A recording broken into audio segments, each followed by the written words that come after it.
yourself a feminist? Well, I thought that after 2012, when I was like, really, this is being feminist? Yeah, no. So I started to think about that, and yes, of course I advocate for women and for equal things, but the equal things are not in the male context. And I think that is the mistake that I will keep using the word feminist until we find a better word. But I do not think women and men are equals. We are biological different. We think differently, we talk differently, we express our emotions differently. So being in the same situation in our society, in our community, doesn't mean being like a man. And that is my conflict. And also being feminist means respect other women and respect her power to decide what she wants and how she wants to deal with things. One of the opinion pieces that I found very empowering and inspired for me the last year was a psychologist working in domestic violence saying, come on, this is not what we want to do. When we work with them in domestic violence, we have to respect the wishes of the women. If she wants to go back to the same relationship, we have to accept it. We have to give her the tools, even in the worst case scenarios. But we cannot treat her like she's a child and we have to take her. No. So I feel the same thing, especially in my case when I'm not in danger or in this kind of denial that I don't know what is happening.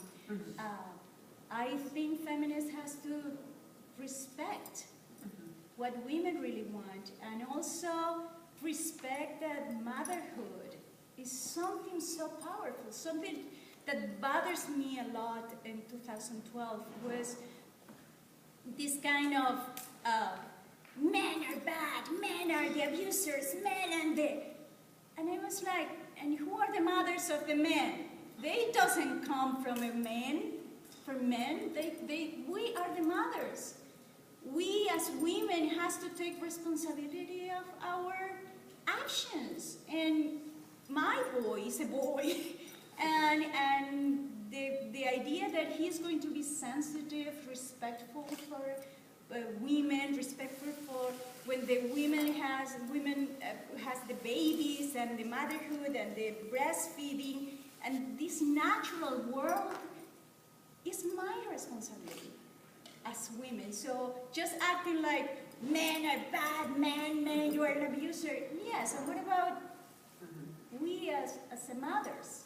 So that was also something that I was like, okay, this kind of reaction, crazy reaction, is not right. Well, certainly there's a lot of debate and discussion in the United States, in the feminist community, about, balancing career and motherhood and parenthood, basically. And it's a very lopsided discussion, of course, because so many times you see it mostly discussed by, white women who have, good incomes, very good incomes. And you see it discussed in a context of where they never talk about, who's doing the actual work of the child care and the housework or whatever it may be, if they're not. They say, well, we're going to share with the husband 50-50, but it's like if you've got the mother and the father both working, jobs, then obviously somebody else is going to be doing all that work. So, I was talking to some high school students recently, and they really liked that I had this perspective on things, because they were wondering that themselves, why is there such a disconnect between, on the one hand, you've got so much discussion about, women need to have their careers and be supported in that, but then on the other hand, we've got the domestic workers' rights movement, and you don't see, a connection of these two issues very much at all. I think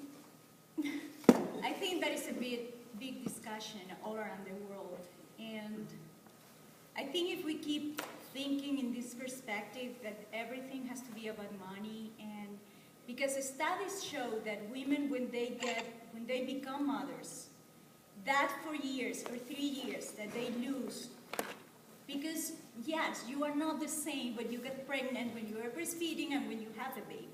You cannot produce the same, you don't look the same, everything changed. So in that period of time, women lose like millions of dollars. It's like ridiculous but if we keep thinking that is the only important value, I think that is the big discussion. How is the system working?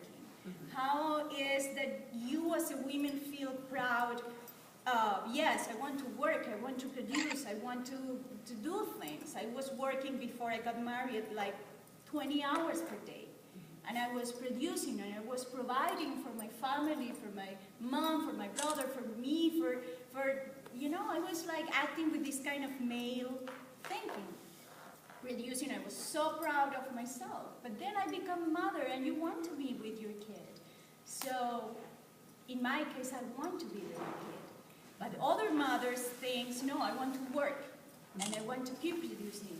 And as society, what is the price you are paying, leaving this kid alone, or do not breastfeeding him, or not having the support system that you need? So I think we are, and even in psychologists, the new way is to think we really need to go back to the families, to this old system that in los Indios in Latin America, or the American natives here, that they were living as a family, supporting each other, and the kids at the center, and the old ones are the people that you ask questions. So all that things, we are not living that way anymore.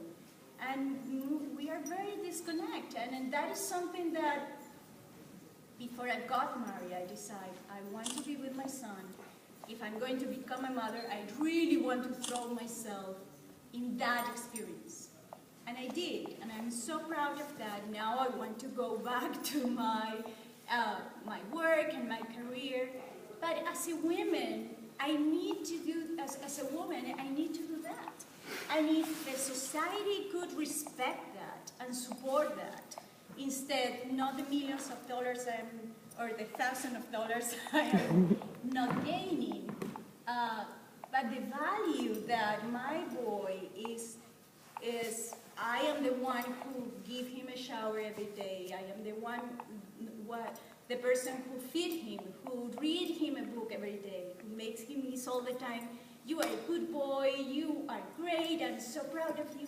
So that is something that is going to make a big impact in his life. And the first 3-4 years are so important. So that is when you develop your confidence, your strength, your everything, your talent. So what is more important, that movie and theater or my boy? And in other case, what is that money or him? So I think that is a big discussion that we need to think about that. Actually seeing how all our kids are really disconnect. You go to restaurants and you see the kids 4 years old in the table and nobody talks to each other. I told Ross, never ever Theo is going to have that. We talk, and you cannot read, and you cannot read the computer in the table. So we talk, we have communication, even if it's hard for me. What are the differences culturally, say in the United States versus Latin America, around the way that motherhood or parenthood is valued? No, I think it's the same thing. My thing is, in Latin America for a long time, always we look through the north and copy what is happening in North America. Anyway, but of course we have absolutely different food and culture, and we are in the Caribbean, and we dance, and we are loud, and we move.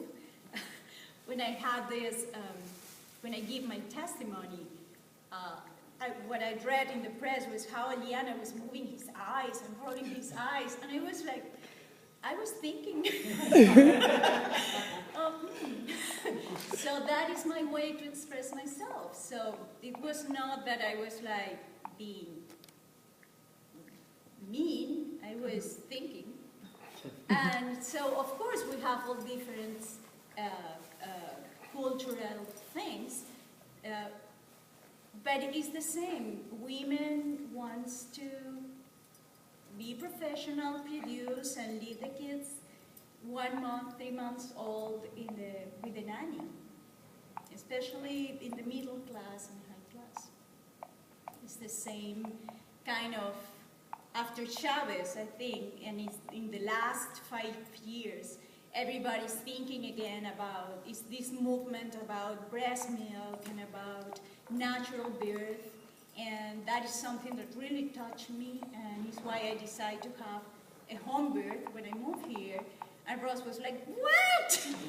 But it's my baby, are you sure you are going to be safe? Yes, and everything is going to be fine. It's a normal thing to have a baby. And I want you be there, my mom be there, and the midwife. And at home, and no intervention, nobody, no drugs, no gloves, and no one spanking Theo. So nothing of that. And we did. But it took me like 3 months to convince him and his family that it was safe and it was better. My point of view is